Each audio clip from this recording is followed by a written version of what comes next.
Servus dragilor, mă bucur să ne întâlnim și dacă sunteți noi aici pe canal, bine ați venit! Astăzi vă invit la o plimbare prin țara Hațegului și vă invit să descoperim împreună 5 atracții turistice naturale, nu foarte consacrate, dar deosebit de frumoase.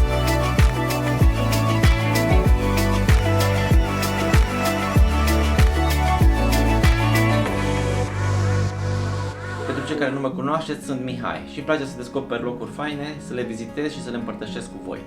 Ne-am planificat o tură prin țara Hațegului, să descoperim locuri nu foarte consacrate, dar care merită împărtășite cu voi. Prima atracție pe care am vizitat-o de dimineață a fost la Peștera Bolii. Am plecat din Petroșani, undeva 11-12 km către Hațeg, undeva pe partea dreaptă, se iasă de pe drumul principal și încă puțin este parcarea pentru Peștera Bolii.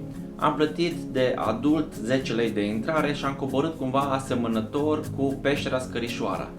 Dar din fericire pentru noi am descoperit cu totul ceva nou și interesant, pentru că râul intră în peșteră și toată peștera este construită cumva pe cursul râului.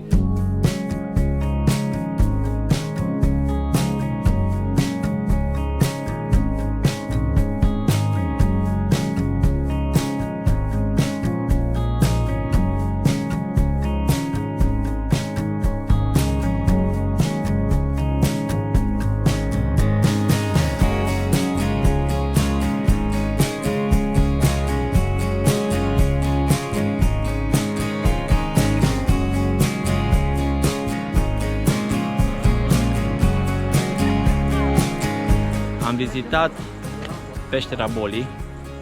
V-a plăcut? Ne-am vindecat toate afecțiunile. Unde se merge? Să mergem în Cheile Nere. Și încercăm să vedem Cheile Băniței. Merită din plin să vezi peștera. Este super interesant și ceva cu totul nou ca peșteră din ce am văzut eu până acum. După Peștera Bolii am coborât înapoi în drumul principal și după două curbe de pe drumul principal, imediat este acolo un peco dezafectat și acolo este parcarea pentru Cheile Băniței. Am ajuns acolo, cred că în trecut era un restaurant aproape de parcarea respectivă, dar din păcate zona este absolut pustie. Recomandarea este că mergând prin Cheile Băniței, mergi pe firul apei, deci nu există pontoane sau poduri și atunci ai nevoie de niște papuci de apă.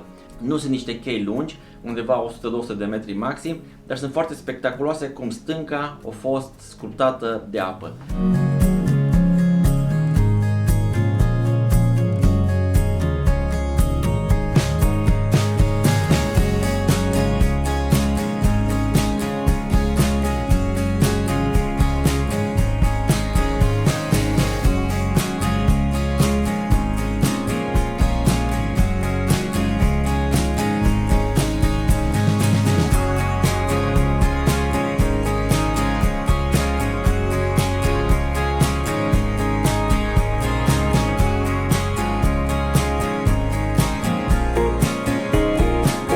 Și foarte cald, ne-am bucurat că ne-am răcorit puțin. Din păcate un pic am aglomerat, dar cu bun simț și cu respect nu a avut nimeni nicio problemă. După Cheile Băniței am plecat să vedem cascada Șipot. Am mers câțiva kilometri pe drumul principal tot înspre Hațeg și undeva navigația ne scotea la dreapta pe un drum de țară, pe un drum neasfaltat și cumva la drumul principal se vedea semn către cascada Șipot. Cascada Șipot sunt foarte multe semne din astea, cascada Șipot, pe lemn, așa. Și la un moment dat se gata semnele și ajungi la 3 porți. O iei pe aia din mijloc și acolo ajungi la o altă poartă, la o doamnă, și pe aia o altă poartă spre cascadă. Deci când vii și mergi la cascadă, trebuie să treci prima poartă prin Ograda Omului și a doua aici. De ce e aici, tata? Grajdi. E un vițel, da. Să iasă de aici și să merge frumos pe lângă grajul la om. Se continuă semnul și să trecem cu o poartă. Dacă nu ieșea doamna de la pensiunea Cascada Șipot, noi ne potmoleam acolo pentru că nu ne trecea prin cap să trecem peste acele porți închise.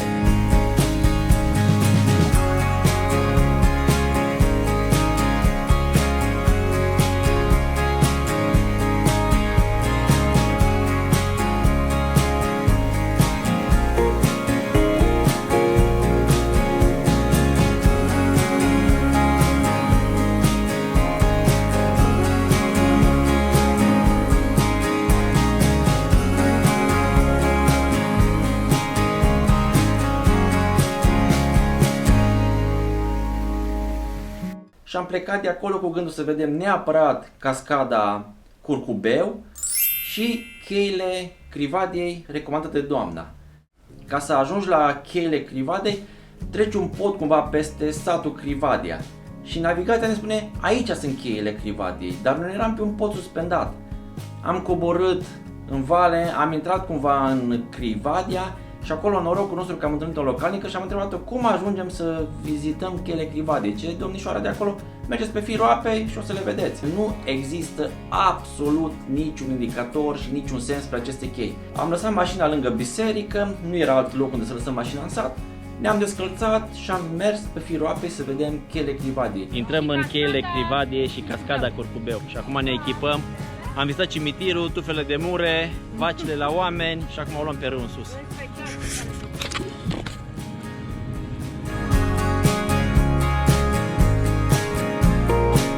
Cărele sunt blocate de gardul la oameni.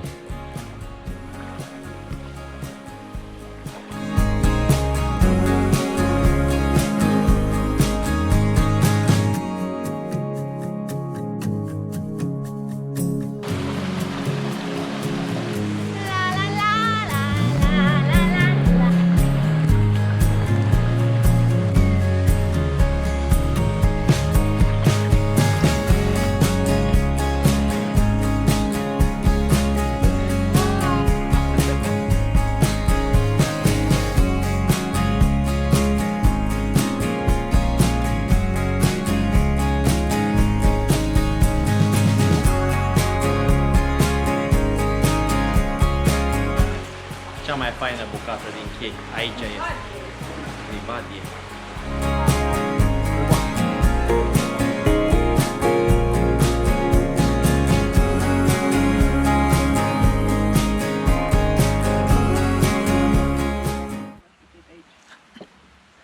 Bufet suedez. Căutăm cascada. Nu văd nimeni cascada astăzi?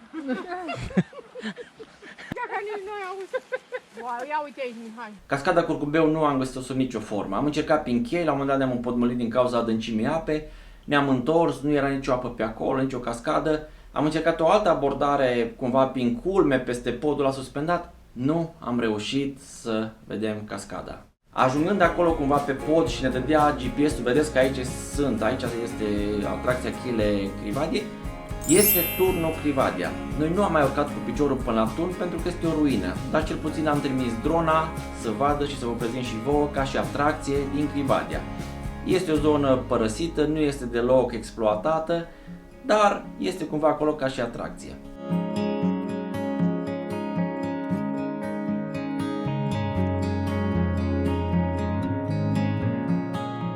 Astea sunt cele 5 atracții: peștera Bolii, cheile Băniței, cascada Șipot, turnul Crivadia și cheile Crivadiei. Vă recomand să mergeți să le vedeți pentru că sunt foarte apropiate una de alta și într-o zi poți să-ți umpli timpul cu toate astea fără nicio problemă. Regretul meu cel mai mare este că am fost acolo ca turist în România, mai puțin la peșteră unde am plătit 10 lei de adult, nu există absolut nimic amenajat, nici ca indicatoare, nici ca informație, nici ca ceva să câștige și cel care locuiește acolo. Mi-ar fi plăcut să văd la cascadă, acolo la pensiune, pe doamna cu niște gogoși, cu niște fructe, cu niște porumb fiert, orice, oameni buni. Ați venit pe aici, poftiți, 5 lei, chestia asta, 2 lei asta, face și doamna niște bani, ne bucurăm și noi de ziua respectivă, un sirop, că erau plini de fructe pe acolo, un sirop cu niște apă, poftiți, bine ați venit pe la noi, voi cheltuiți, noi ne vindem produsele și suntem super fericiți.